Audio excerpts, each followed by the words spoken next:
Hey everyone, and welcome. Let me ask you something. What if I told you that the ultimate goal for believers isn't just going to heaven when you die? What if the story is a whole lot bigger, a whole lot more profound, and actually involves your role in the entire cosmos? For so many of us, this is pretty much the whole deal, right? This is the plan. But is it really the full picture? The sources we're digging into today suggest that this popular view, while it's definitely comforting, might be missing some of the most mind-blowing parts of the entire story. See, the big idea is that humanity was created for something so much grander than just a passive, peaceful afterlife. We're actually talking about a lost birthright, a destiny to not just be with God, but to actively participate in his rule over all of creation. So let's just put it plainly. Our common understanding of salvation has been cut way, way short. It's kind of like we've been reading only the last page of an epic story and just assuming that's the whole book. We've missed the main plot, humanity's incredible transformation and our cosmic inheritance. Okay, so how does this much bigger story actually unfold? Well, at the very heart of it is this powerful, ancient concept called theosis. Now, that might be a new word for some of you, but trust me, it's the key that unlocks this entire framework for our cosmic destiny. Theosis, which is sometimes called deification, is all about the process of becoming like God. Now, let's be super clear here. This is not about becoming God himself. It's about being so radically changed into the image of Christ that we actually begin to share in God's own nature, his glory, his immortality, his divine reality. And you can see the Apostle Paul laying the groundwork for this right here. Notice he doesn't just say we're forgiven. He says we are actively being transformed into the same image as the Lord. This isn't a one-and-done thing. It's a process, a journey, moving from one level of glory to the next. Now, this is a really, really important distinction. Theosis is not some mystical fusion where we lose our identities and just dissolve into God. The sources talk about it as sharing in a derived divinity. So think of it as participation, not absorption. We get to take part in the divine nature, but we'll never be identical to God or become members of the Trinity. We're always the created ones, receiving this whole thing as an incredible gift. Okay, so you might be thinking, how is a transformation this incredible even possible? I mean, it sounds pretty out there, right? Well, the key is found in the one who went first, the one who blazed the trail for all of us to follow.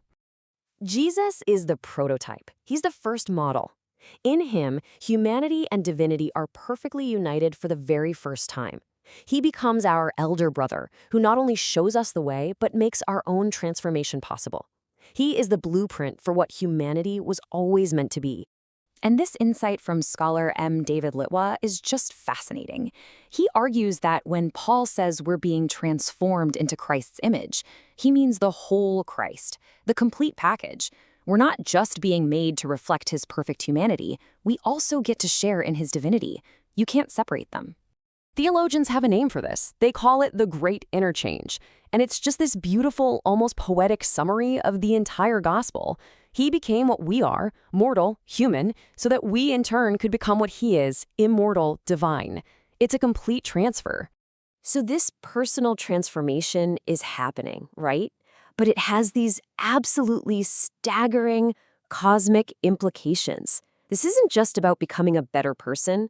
It's about reclaiming a lost status and stepping into a royal inheritance. And this slide gives you a little taste of what that inheritance looks like. The sources describe a future where believers, as God's children, actually join his heavenly family, what the Bible calls the divine council. You can think of it like a cosmic cabinet. And our job is to displace the corrupt spiritual beings who were originally in charge of the nations, and we will rule in their place. And yes, you heard that right. We're talking about ruling over nations and even judging angels. And believe me, this isn't some new idea someone just cooked up. Hundreds of years before Christ, the prophet Daniel had a vision of the future where the holy ones, that's a term for God's people, would finally take possession of the kingdom. This has been our promised inheritance all along. And then Paul just drives the point home with this astonishing question to the Corinthian church. He says it so casually, like it should be common knowledge. He's basically saying, guys, come on, don't you know your own destiny? You're going to judge angels. He's trying to frame their whole identity in light of their ultimate cosmic authority. So how can we possibly do all of this? Well, because our destiny includes a physical upgrade, a serious one. Our current bodies, the ones that get tired and break down, they can't inherit this kind of kingdom. Paul tells us we're going to be changed, that we will put on immortality and be raised imperishable, given bodies fit for cosmic rulers. So, this is an incredible future reality for sure. But what does it mean for us right here, right now? How does being an heir to the cosmos change how we live on a random Tuesday? Well, it all starts by redefining what it even means to be holy. The Greek word hagios isn't really about a list of rules. At its very core, it means to be different, to be set apart. And why are we different?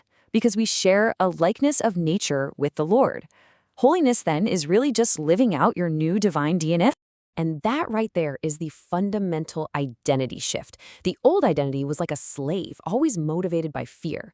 But through Christ, we've been adopted into God's family. We are sons and daughters, and that makes us heirs. Not heirs to a small piece of land, but heirs to the entire cosmos through God himself. So, how do we actually put this into practice?